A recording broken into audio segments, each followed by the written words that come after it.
Safran will increase sourcing by 5 times from India, from the current €100 million to €500 million by 2030.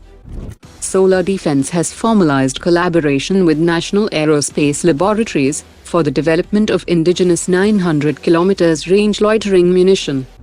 Turkey's KIZILELMA unmanned combat aerial vehicle has successfully conducted an air-to-air kill test, destroying a jet-powered aerial target with a beyond visual range missile. The Iron Bird test facility for the indigenous Saras Mk2 civil aircraft was inaugurated at National Aerospace Laboratories. The first production variant of the Hansa-NG trainer aircraft manufactured by Mumbai-based Pioneer Clean Amps has been launched within just 6 months. The Cabinet Committee on Security is all set to approve the 65,000 crore rupees Super Sukhoi upgrade in December, which will modernize a total of 200 Su-30 fighter jets to a 4.5+ generation standard.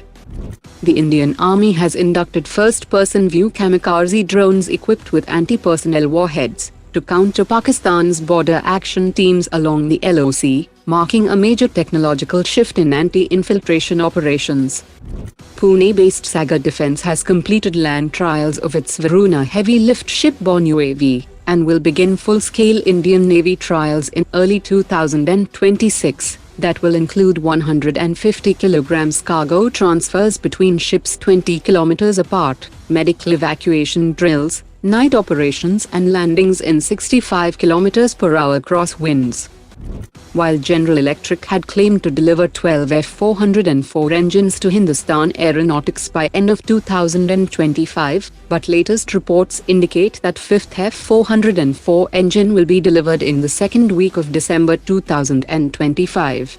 This timeline does raise some doubts on 12 engines delivery timeline, and Hindustan Aeronautics claim that a full Tejas Mk2 squadron will be ready for induction by early 2026. L&T has conveyed to General Atomics that the India-made MQ-9 based offering must meet L1 lowest bidder pricing norms for the 87 drone requirement and incorporate Indian subsystems to reduce costs and increase indigenization. With more than 24 Indian companies in the competition, L&T is pushing for deep localization, including Indian avionics payloads, communication systems and manufacturing, to make the joint bid financially competitive. The DRDO is building a digital twin system for jet engines that will monitor real-time health, predict failures and cut maintenance costs. The project creates a high-accuracy virtual model of the engine and will later integrate with full aircraft digital twin systems. DRDO's smart supersonic missile torpedo system has entered final configuration trials, giving the Navy a unique 650 km range coastal defense weapon, capable of striking both submarines and warships from land. The Navy plans to field the smart system as dedicated coastal batteries along both eastern and western seaboards, each with 12 mobile launchers, radars, electro-optical systems and command posts that will take inputs from ground-based radars, P-8I aircraft and other naval assets.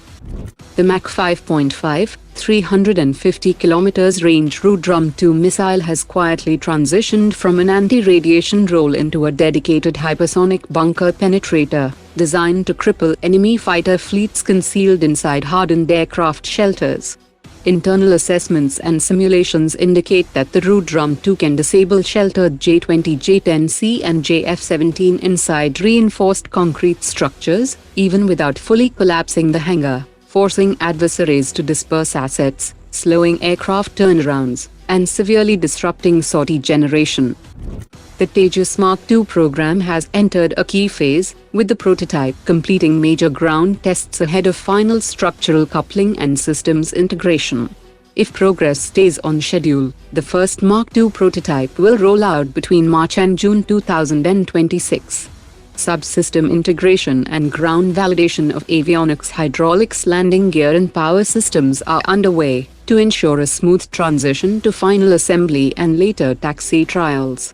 Current timelines place the first flight in late 2026, with contingency buffers allowing a possible shift to early 2027. Today's top 3 comments.